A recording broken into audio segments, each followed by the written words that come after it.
في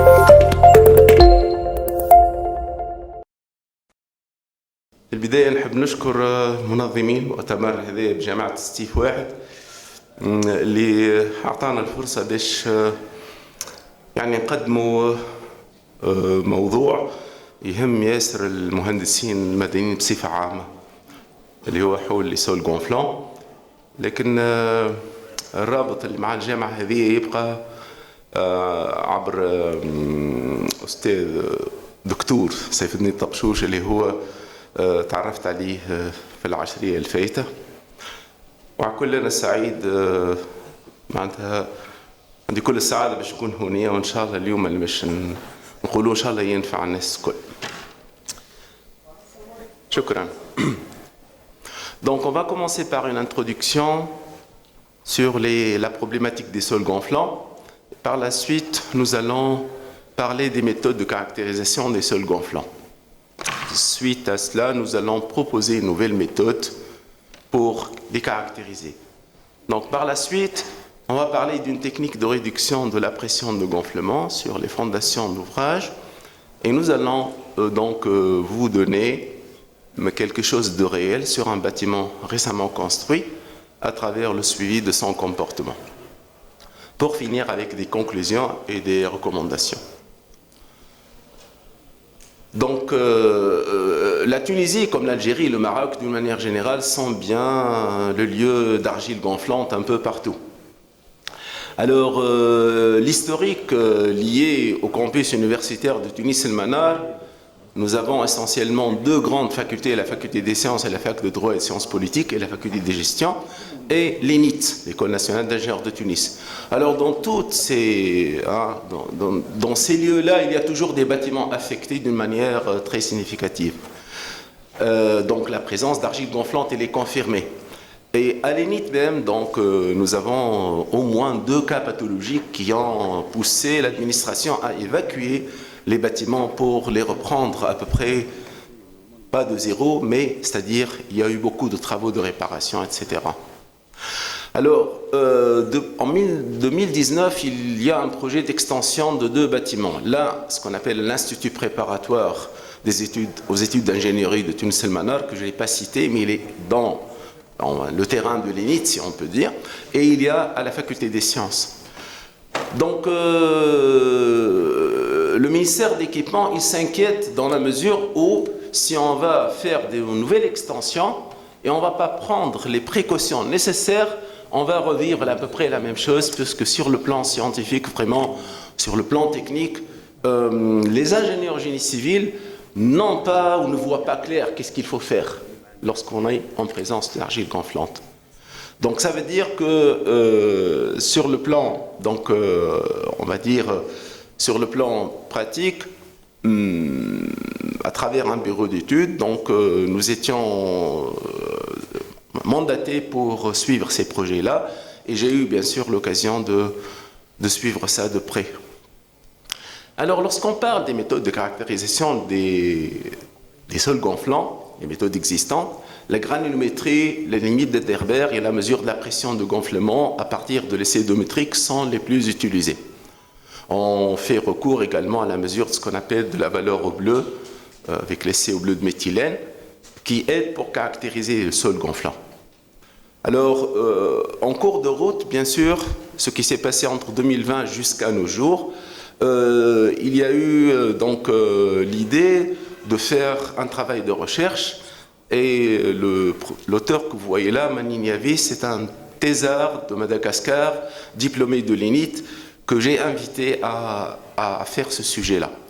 Donc dans son étude bibliographique, il a montré qu'il y a beaucoup de divergences entre les résultats de plusieurs méthodes qui s'appuient sur les paramètres, notamment l'indice de plasticité, etc., et la granulométrie. Et cette différence, qu'est-ce qu'elle fait? Elle fait l'ingénieur perplexe. Quelle est la décision qu'il va prendre? La méthode d'un tel dit très gonflant, la méthode d'un tel pas tout à fait, etc. Donc, à titre d'illustration, je vous montre une corrélation qui est bien connue, parce que je l'ai vue citée dans plusieurs ouvrages. C'est la méthode de Seed, qui est très ancienne, et elle s'appuie sur ce qu'on appelle l'activité. C'est le rapport entre l'indice de plasticité, que beaucoup d'entre nous connaissent bien, sur ce qu'on appelle le pourcentage des particules inférieures à 2 microns, c'est-à-dire les argiles. Et comme vous voyez sur le diagramme, donc on parle de potentiel de gonflement avec des chiffres, d'accord. Donc vous voyez que par exemple, ce rapport-là, au fur et à mesure qu'il augmente l'activité, d'accord, donc pour un même pourcentage de particules d'argile, on peut dire le risque il augmente. Ou bien pour une valeur d'activité fixée, plus vous allez vers la droite, plus bien sûr le potentiel de gonflement augmente. Mais voilà, vous voyez IP. IP, c'est un paramètre qui n'est pas très bien mesuré, parce qu'il est mesuré à la main, si je peux dire. Ceux qui connaissent très bien qu'est-ce que c'est que l'indice de plasticité. Bon, mais revenons un peu à la réalité. Donc exactement, moi j'essaie ici de sensibiliser tous les présents. Comment la vision d'un chercheur, lorsqu'il se propose de résoudre un problème pratique, comment les choses peuvent se passer. Donc nous connaissons très bien, lorsqu'on enseigne la mécanique des sols, la courbe œdométrique, par quoi elle est caractérisée. Elle est caractérisée par la pente forte. Si je prends par exemple l'une des deux courbes, c'est le point en rouge qui est gras, c'est ce qu'on appelle CC, et la pente faible, qui est en bas lorsqu'on fait la décharge, l'indice de gonflement. Je vous montre deux cas d'argile tunisienne qui ne sont pas gonflantes. La vase de Tunis n'est pas gonflante, et là c'est une argile du côté de Mator.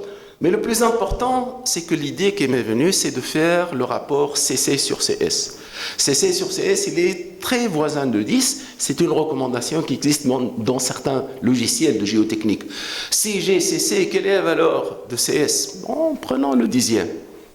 Alors la réalité, pour les argiles gonflantes, vous montre que ce n'est pas toujours vrai. Donc je montre ici le cas d'étude d'extension de la FST parce qu'il a été déjà exécuté. Et vous voyez un peu vers la gauche deux sondages, un sondage pressiométrique, sondage carotté, d'accord, qu'on a fait, et ça c'est le site. Et c'est un site très difficile, l'argile gonflante, il y a beaucoup de... Alors, on a fait des essais d'identification pour ce projet, granulométrie complète, c'est-à-dire la sédimenterie compris, les limites d'Atterberg, et l'essai œdométrique qui est précédé par la saturation à la mesure de la pression de gonflement, avec, on va dire, une société géotechnique qui est, on peut dire, qui est rodée, qui connaît un peu le travail, et des essais de cisaillement direct. Donc, ici, qu'est-ce qu'on voit? On voit un profil géotechnique très... simple, vous avez, on va dire, 1 mètre de tout venant remblai, c'est un sol récent, et par la suite, un sol limoneux, on va dire, légèrement argileux, beige à marron. Par la suite, on voit une argile feuilletée, bariolée, c'est l'argile gonflante. Lorsqu'on voit les données du sondage pressiométrique, vous voyez les données du module de la pression limite, sur ce sol, vous pouvez mettre un bâtiment de 10 étages, pas un étage. Mais le problème là-bas, c'est qu'on a des bâtiments qui sont légers. Un étage, R plus 1. C'est pour cela que les problèmes se posent. Donc, et le degré de saturation des échantillons, il est loin de 100%, parce qu'on est loin du niveau de la mer. Mais on a fait 3 essais œdométriques. Et vous voyez ici, parce que j'essaie parfois de faire. Donc retenez bien, 3 échantillons extraits, intacts. L'un à 1,65 mètres de profondeur, l'autre à 2,6 et le quatrième à 4,3. Donc on a pris 3 échantillons. D'accord? D'argile gonflante, certainement. Alors, vous voyez un peu les courbes œdométriques de ces échantillons, surtout celui à 1,55 et 2,65. Qu'est-ce qu'il y a, on va dire, de différent par rapport aux courbes que j'ai montrées tout à l'heure? C'est que la pente CS de décharge, on trouve qu'elle est relativement forte. D'accord? Lorsque vous voyez les données de ces deux essais, qu'est-ce qu'on lit? Commencez par celui à droite, parce que lui à gauche, j'ai découvert qu'il pose un problème. Donc, si vous prenez la courbe à droite, l'indice de compression, il n'est pas très fort. 0,045, on va dire, est faible. Donc, ce n'est pas une argile très compressible. Mais l'indice CC, il est très proche. Il est 0,039. Ça veut dire que l'indice de compression il est juste 1,5 fois l'indice de gonflement. C'est loin de 10, ça. C'est très loin de 10. Et pour l'autre, il y a eu un petit problème. Alors, regardez la pression de gonflement, avant que je termine. La pression de gonflement est 1,45. Donc, celui à 2 mètres et quelques. Alors que le premier, il y a eu un petit problème parce que la valeur de CS, elle est fausse. La courbe qui est à gauche. Je vais vous montrer la valeur de CS correcte, elle est là. Et on va découvrir que la pression de gonflement qui est égale à 0, elle n'est pas vraiment égale à 0. Donc, ça veut dire que l'argile gonflante, elle n'est pas très compressible, mais le rapport CC sur CS, il est loin de 10. Ça, c'est le troisième échantillon, à 4 mètres. Et vous voyez que l'échantillon numéro 3, quelle est sa pression de gonflement? 2,75. Donc, en passant de 1,5 mètre, on va dire, valeur plus faible, à 2 mètres, elle devient 1,4. Et à 3 mètres, elle est de combien? Elle est de 2,75. Elle est très forte.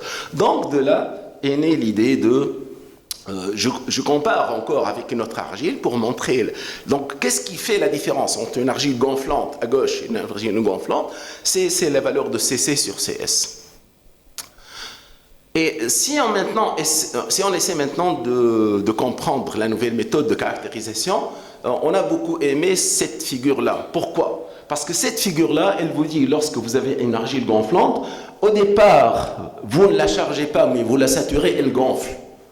Donc l'indice des vides, il augmente, si je peux dire. Et par la suite, vous la chargez pour qu'elle subisse une compression, jusqu'à revenir à la valeur initiale de E0. Et vous voyez swelling pressure, c'est-à-dire la pression de gonflement. Par définition, c'est la contrainte qui annule le soulèvement de l'échantillon. Et par la suite, vous allez continuer pour charger CC et sur CS. Cette courbe, elle est bien parce qu'il y a les paramètres que j'ai senti intéressant pour la caractériser. CC, CS et la pression de gonflement. D'accord. Alors, en 2022 déjà, nous avons ces résultats-là. Ça, c'est le premier abac qu'on a fait et dans lequel il est très facile de distinguer. Il est très facile de distinguer à droite, on va dire, qu'il y a des losanges en rouge qui sont des argiles tunisiennes non gonflantes et pour lesquels, si on a même une pression de gonflement, cette pression de gonflement elle est inférieure à 50 kPa. Mais il y a des points pour lesquels la pression de gonflement elle est égale à 0. Et vous voyez la ligne en pointillé rouge, elle correspond à 50. Mais lorsqu'on met CC sur CS égale à 10, donc l'axe des X CC sur CS, vous avez 10. Et à gauche, vous voyez quelque chose un peu de différent. Les argiles gonflantes tunisiennes sont en bleu. Les triangles qui sont à gauche, où est-ce qu'ils se trouvent? Ils se trouvent avec une pression de gonflement supérieure à 50 et un CC sur CS inférieur à 10. D'accord? Et avec ces points-là, il y a des points des données de l'Algérie. Qui vérifie cela? Les argiles gonflantes algériennes, c'est les rangs verts et vous voyez qu'ils sont là. D'accord? Et il arrive même des valeurs jusqu'à 8 bars. Ça dépend du lieu. Ça, c'est le premier abac avec lequel on a pu publier pour dire que nous sentons que CC sur CS égale à 10 et la pression de gonflement 50 kPa sont des barrières qui semblent nous donner un peu quelque chose d'intéressant. À la fin de la thèse de M. Manignavi, il y a quelque chose qui s'ajoute. Les points à droite sont les argiles non gonflantes, les triangles non remplis en rouge. En haut, sigma S, pression de gonflement supérieure à 50 et CC sur CS inférieur à 10, il y a beaucoup de points, d'accord? Et il y a d'autres points, les losanges en noir, ils sont à gauche, mais CC sur CS inférieur à 10, mais la pression de gonflement, elle est inférieure à 50 par rapport à la bac numéro 1 qu'on a proposée. Donc, à partir de là, on voit mieux clair que vraiment, ça se confirme, cette idée de CC sur CS égale à 10 et la pression de gonflement égale à 50. Alors maintenant, il y a quelque chose d'intéressant par rapport à la bac qui était au stade précédent. Celui-là, qu'est-ce qu'il y a? Il y a à peu près 40 points de 5 pays. L'Algérie, le Maroc, la France, les États-Unis et le Canada. Alors, les points qui concernent ces pays sont un peu perdus entre les points tunisiens. C'est très simple. On peut voir. Si vous prenez les points, par exemple, le losange en vert rempli d'Algérie. Donc, ils sont à gauche. Ils sont la majorité à gauche. D'accord? Les losanges en vert, ils sont à gauche. Si vous prenez, alors pour la Tunisie, c'est les carreaux en bleu qui ne sont pas remplis.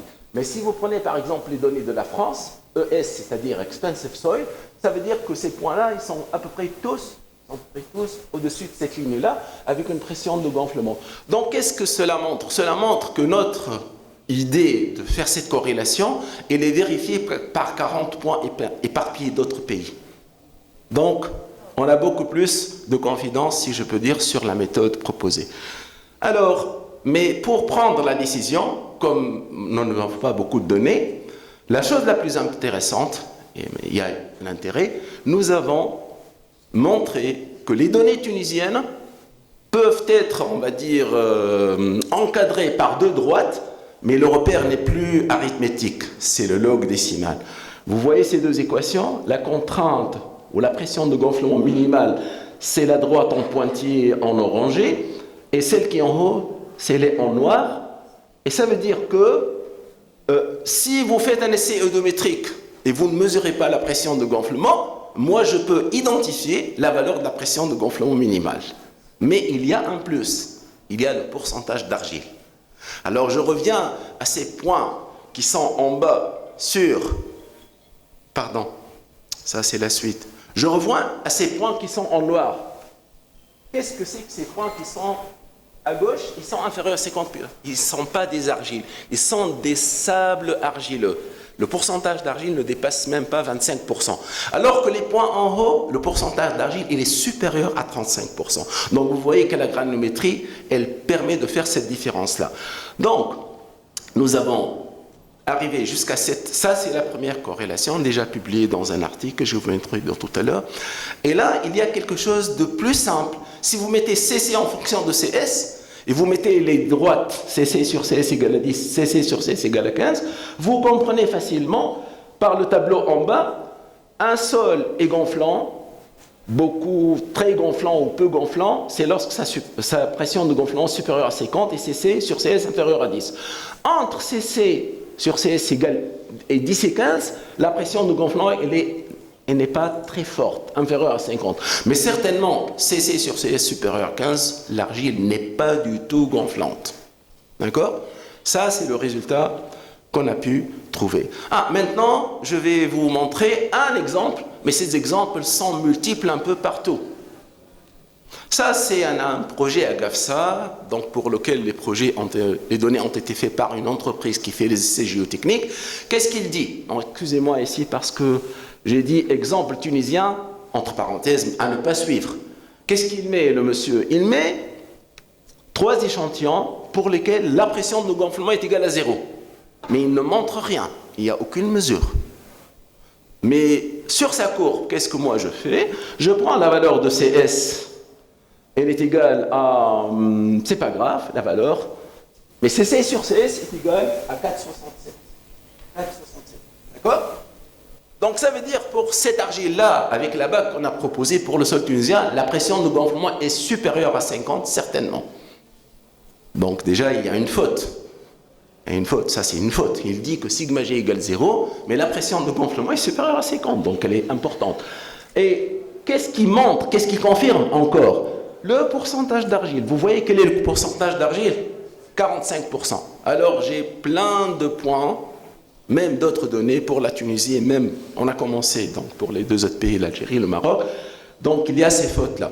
Donc ça veut dire que maintenant, on sent qu'on maîtrise un peu le sujet, et vous voyez que cette corrélation ne parle pas d'indice de plasticité, en l'occurrence. Alors, ça, on peut dire, c'est une première étape. On peut être content. Mais le bâtiment construit, qu'est-ce qu'on va lui faire? Bon, nous savons très bien que le comportement d'une argile en présence d'un matériau granulaire permet de résoudre certains problèmes, par exemple l'accélération de la consolidation. Donc l'idée qui, je vais dire, m'est venue au départ, mais par la suite qu'on a développée avec M. Maniniavi, c'est que j'imagine que si mon argile gonflante est en direct contact avec la fondation, qui ne laisse pas passer l'eau imperméable, la pression de gonflement va frapper directement sur la fondation à 100%. Mais si je mets un sol granulaire tel que je le fais en bas, Cette pression de gonflement, elle va frapper sur la couche drainante, granulaire, mais la couche drainante, elle constitue comme une sorte d'amortisseur. Avant tout, elle est très perméable, donc l'eau va s'écouler. Il y a une certaine dissipation, si je peux dire, pas de la pression de gonflement, et de sorte que la fondation va avoir une contrainte qui est inférieure à la pression de gonflement. Cette idée, assurez-vous, je vous assure que j'ai pu la passer devant les ingénieurs du ministère d'équipement qui ne sont pas connaisseurs en général, mais je les ai convaincus.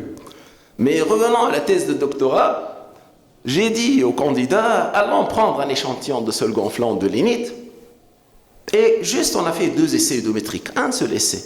Le premier essai, c'est le cas numéro 1, où l'échantillon c'est de l'argile à 100%, mais le deuxième essai, c'est un échantillon qui est composé. La moitié de l'odomètre ou de l'anneau odométrique, c'est l'argile, et on a mis juste du sable, le sable propre, d'accord? Et on a fait 2 essais de charge, 2 essais de gonflement. Et ce résultat, il est vraiment très intéressant. Donc, on lit S1, c'est-à-dire le sol gonflant, sand plus S1, ça veut dire c'est le sol où il y a le sable. Alors, et si on interprète la courbe jusque-là pour un premier palier, vous voyez que si on a le gonflement de l'argile seul, on a un déplacement vers le haut de 0,22 mm pour le même temps. À peu près combien? 6000 secondes, il faut diviser par 3600, 2 heures et quelques. Pour le même échantillon, c'est-à-dire l'argile avec le sable, lisez bien la valeur de swelling displacement. Il est seulement de 0,16. Donc entre 0,22 et 0,16, il y a une différence. Mais on a augmenté un peu, il va y avoir un résultat très important. Le premier parlait de chargement, nous avons, disons, 30% de réduction de gonflement. Mais maintenant, essayez de bien voir les 2 courbes qui sont en bas. On a laissé le gonflement, on va dire, travailler. En bas, c'est le sol gonflant seul. Et vous voyez que la courbe bleue, c'est la continuité de la fin de la courbe orange. Alors, le gonflement a atteint 0,55 mm. C'est plus que le double de 0,22. Et il encore. Mais vous voyez surtout la dernière courbe en bas. Qu'est-ce qu'on voit? On voit que le gonflement, il a augmenté, mais lorsqu'il a atteint 0,22, il s'est stabilisé.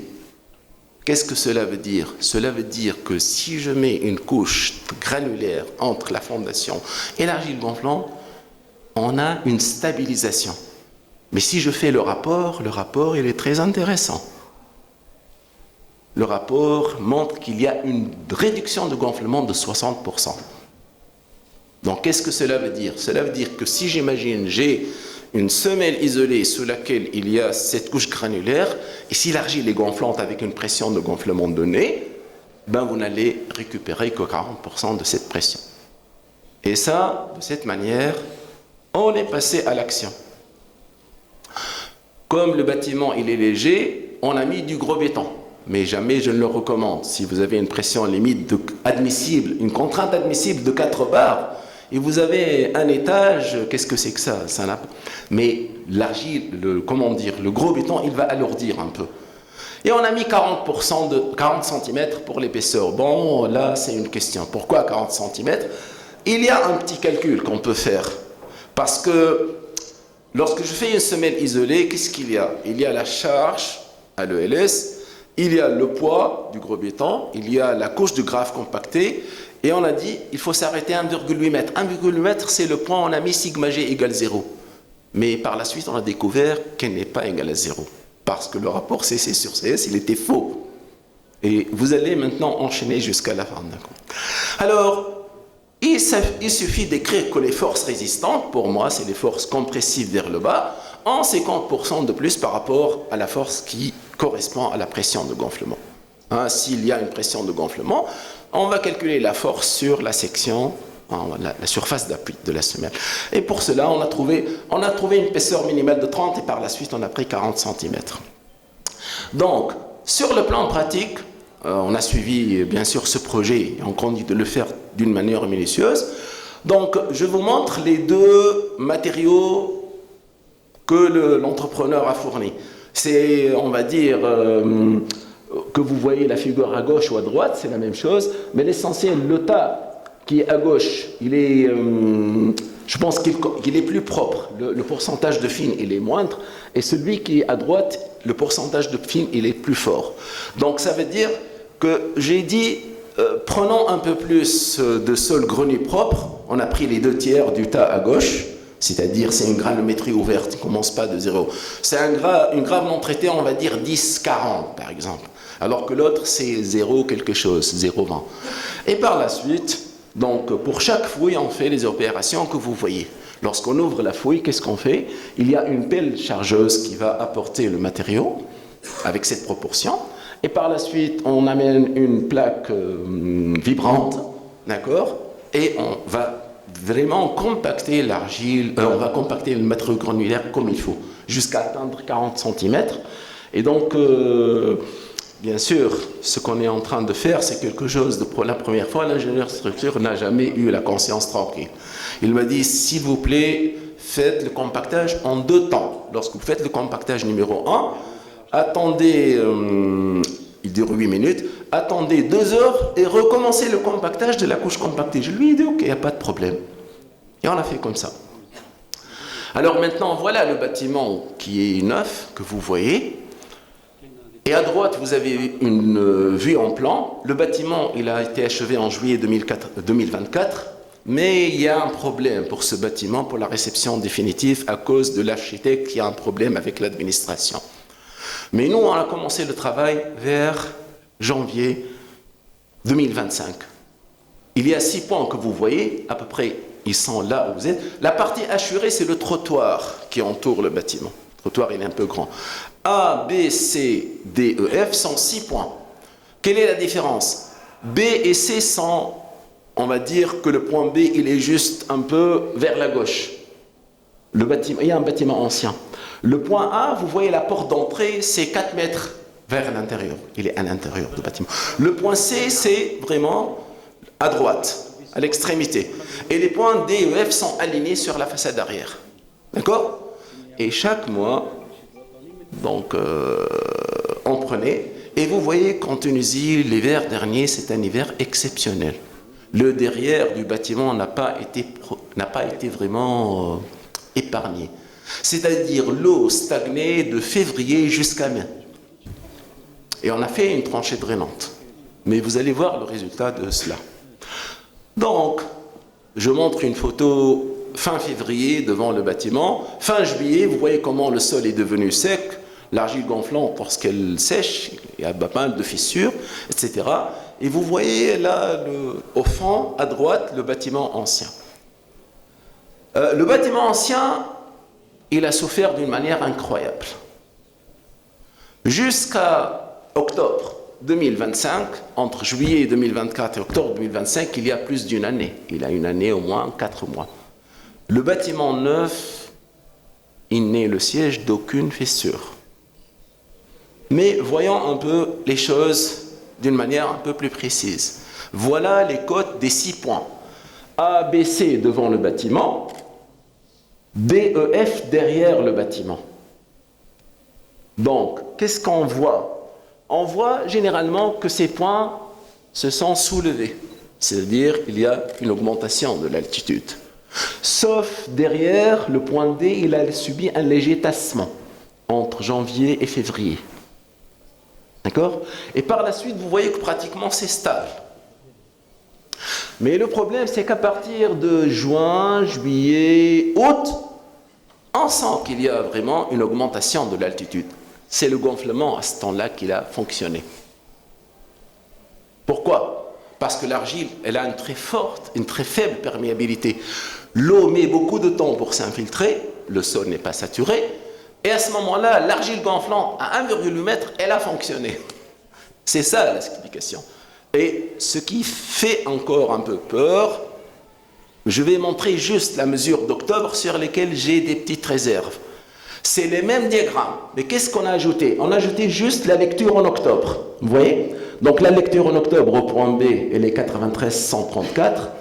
La lecture au point A, 0,63. Au point C, ça c'est ABC, devant. Et derrière, on sent que le gonflement, il est plus fort. Et c'est évident, parce que devant le bâtiment, il n'y a pas une stagnation d'eau, et derrière le bâtiment, il y a une stagnation d'eau. Donc ça veut dire que si, par exemple, je prends le point D, quand même, il fait un peu peur, si je peux dire. Quelle est la cote minimale du point D? C'est 93,099. On veut dire 93,10 cm. On va dire plus 93, il y a 10 cm. Alors que la fin, il y a 93,123. Ça fait combien? 100, 123. Ça veut dire il y a 2,3 cm. Bon, mais quand même, il y a une couche de gros béton, il y a des longues grines, et heureusement, jusque-là, il n'y a aucun problème. D'accord? Donc, qu'est-ce qu'on peut dire? Parce que hier, avec M. Tapchouch, on parlait d'un cas qu'il a suivi.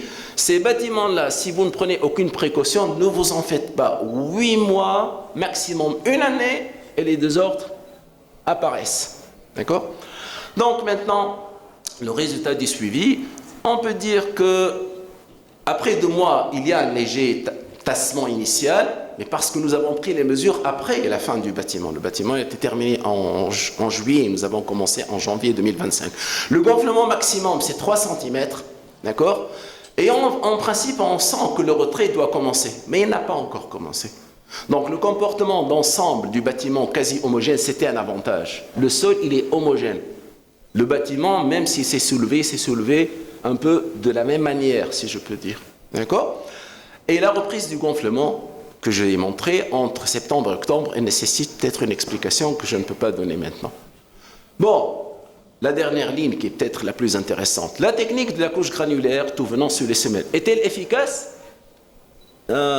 Jusqu'ici, je dis, alhamdoulilah, Dieu merci, après une année et demie, il n'y a aucun désordre sur le bâtiment. Donc voilà. Il y a une chose qui est bonne. Cette année, l'entrepreneur, on lui a permis de faire un aménagement derrière le bâtiment. Cette eau qui a stagné l'hiver dernier, elle ne le sera pas, Inch'Allah, parce que ça, c'est pas terminé. Le trottoir va être poursuivi jusqu'au fossé de drainage que vous voyez. D'accord? Donc ça veut dire qu'on ne va pas avoir la stagnation d'eau. Okay? Donc pour conclure, on a proposé une corrélation qui permet de déceler l'aptitude du sol au gonflement-retrait, mais elle nécessite davantage de données. On a proposé une nouvelle méthode de prévention de gonflement-retrait, même si l'idée existe, mais nous l'avons concrétisée, nous l'avons expliquée. C'est ça la différence avec des gens qui vous disent « Ah oui, on l'a utilisé, nous, mais il faut présenter ce que vous avez fait, il faut montrer et convaincre les gens. » Donc, si je place une couche granulaire entre la fondation et la couche de sol gonflant, c'est quelque chose de bien, parce qu'on réduit significativement la pression de gonflement. Et l'application à ce cas réel, après approbation, bien sûr, à un bureau de contrôle, les premiers indicateurs assurent, mais le suivi continue. Alors maintenant, ce n'est pas terminé. C'est les recommandations qui sont importantes. Alors, 2 mois d'aujourd'hui, à Alger, lors du séminaire du laboratoire national de la construction, de l'habitat de la construction, je leur ai dit qu'il faut constituer une équipe au Maghreb qui va améliorer la corrélation. Et maintenant, je peux vous dire que les équipes sont identifiées. En Algérie, nous avons 2 dames, en Tunisie, nous avons une dame, et au Maroc, nous avons un monsieur. Donc, ils ont ramassé déjà pas mal de données, et aujourd'hui, j'ai eu le plaisir de connaître donc monsieur le directeur du laboratoire du bâtiment de travaux publics de l'Est. Donc, il a promis qu'il va donner les données algériennes aux concernés. Et donc, ce qui reste à faire, le travail n'est pas terminé. C'est comment on optimise l'épaisseur de la couche granulaire. 40 cm n'est pas quelque chose de bien justifié. Elle est justifiée un peu d'une manière simple. Donc, l'application de la technique de réduction de la pression de gonflement d'autres projets. Et moi, ce que je propose, et on va le faire, Inch'Allah, vous avez vu ce gonflement qui s'est produit. Alors, on est capable de trouver une méthode pour mesurer la pression de gonflement in situ. Pas la pression de gonflement sur le petit échantillon. C'est ça l'intérêt. Si vous avez un soulèvement d'un bâtiment, vous pouvez trouver une méthode pour estimer la pression de gonflement qui a frappé sur la fondation. Ce n'est pas la valeur qui a été mesurée le domaine. Et j'ai dit que l'aménagement du pourtour du bâtiment, le drainage, c'est une opération en cours. Bon, voilà les 2 publications intéressantes. La première de 2022, la dernière qui est très vue par donc, les auteurs à l'échelle internationale. CC sur CS, la méthode, et pour la caractérisation. Bon, je termine un peu que avec l'Algérie, j'ai une histoire que je ne peux pas oublier. Donc moi, je vous dis, à cet âge-là, c'est la première fois que j'ai donné une communication en 1987 à Alger pour parler d'un logiciel à éléments finis que j'ai fait moi-même. D'accord? Mais par la suite, à travers les années, donc j'ai été invité pas mal de fois. Mais entre-temps, en 2010, j'ai découvert quelque chose d'intéressant, ce que je propose aux chercheurs algériens et maghrébins d'une manière générale. Donc, M. Jamel Afmania, il a fait sa thèse avec moi, pas officiellement, mais je l'ai encadré. Saïfeddin Tabchouch, excusez-moi de dire, lorsqu'il était à Tunis pendant des années, je lui ai dit Saïf, vous êtes une épée scintillante de l'Algérie. Saïf Tabchouch, c'est quelqu'un de très bien, c'est un donc, message que je dois passer. D'autres personnes, Saïd Jalebi, Khaoula Chanj, tous sont des Algériens avec lesquels j'ai eu l'occasion de diriger leur thèse ou co-diriger leur thèse. Voilà, merci l'Algérie. Donc, avec un peu d'amour et de respect, de collaboration, on peut faire, bien sûr, beaucoup de choses. Je vous remercie.